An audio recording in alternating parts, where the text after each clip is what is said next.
it's such an incredible film. I wanted to be a part of it since I heard they were making a film because it was a Broadway play in '81, the year I was born. And I heard about it when I was 15. And the music, I immediately went and got the soundtrack, and I was in love. So I heard about 2 years ago that they were doing this movie. I had a meeting with the producer and the director, and I auditioned, and I brought the tears, and I basically worked with an acting coach for about a month before the audition. I see. And they told me the next day that I was Dina, and they found I was the first person casted. That's fantastic. Now, you're not that much older than me. I remember coming up, I was absolutely in love with Eddie Murphy. To me, the man is a god. I can't get enough of anything he's ever done.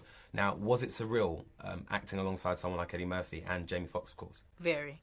I walked on the set and I saw him, and I was starstruck because it just reminds you of being a child and watching him on Saturday Night Live, and Coming to America. You know the way. Please tell me you understand Coming to America. Coming to America. Right, let's just quiz you now. Right? Everybody says that they're into Coming to America, but I know every word to that movie. You do? I know every word. From the intro to the credit roll and everything. Give me 2 quotes and I'll see how much of Coming to America you know. Do you know any quotes? Can you name What any? is that, Velvet? Beautiful. This is beautiful. See, she knows Coming to America. You don't know Martin Luther King?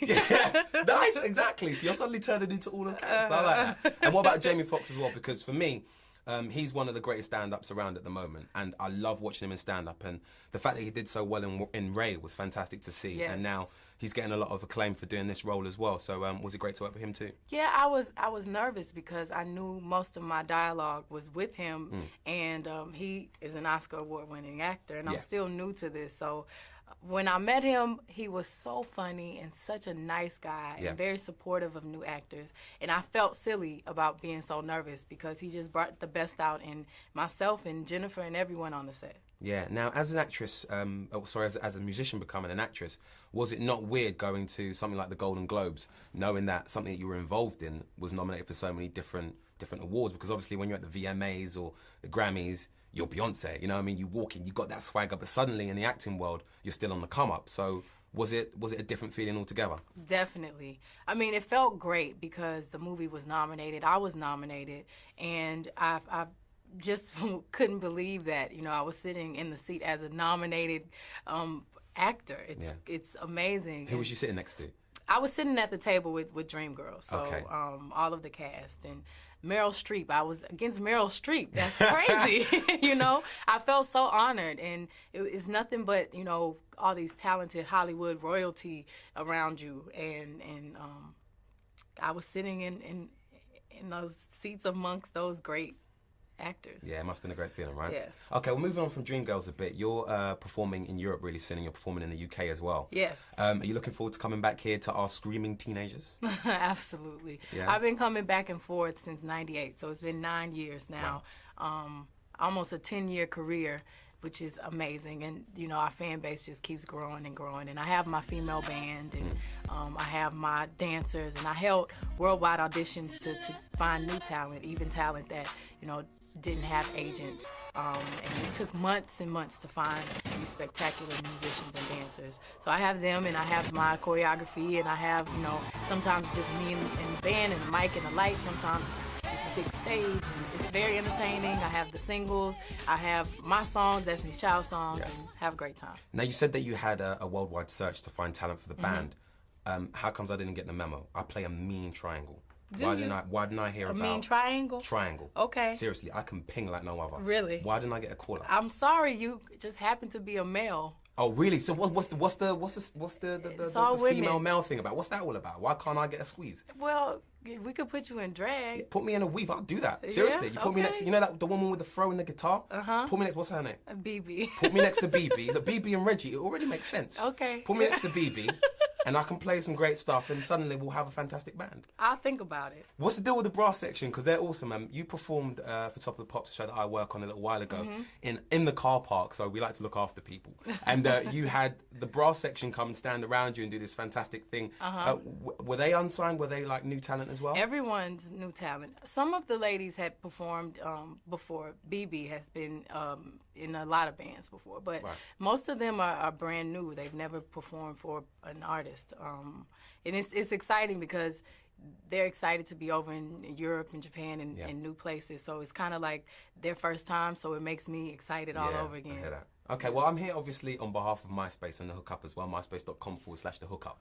So MySpace has become a massive part of music and everyone's life. It's almost like you got your mobile phone, you go home, you check your MySpace, and then you check your email too. Right. How much has MySpace changed like your life as a musician? Well, I know it's changed a lot of people's lives and given a lot of people opportunities, which is, I think, so genius. I'm just like, who thought of that? Why didn't I think of that? Yeah. You know? Can you imagine that? I know, it's crazy. Yeah. But I'm still a little behind. Really? And I work so hard that I don't have time to do those things. Whenever I'm at home, I'm sleep because every other hour of the day I'm working. So Getting I have a foot massage and them things there instead of not really a that foot stuff. massage. I'm just knocked out. Fair enough. So you've got your own page, myspace.com/Beyonce. Yes. Do you have somebody that looks after that for you? Absolutely. Right. Always.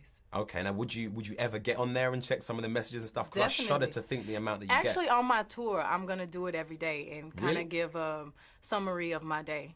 Oh wow! Well, you heard it here first. Beyonce's gonna get on. So you're gonna do your own blogs, then I take it. Yeah.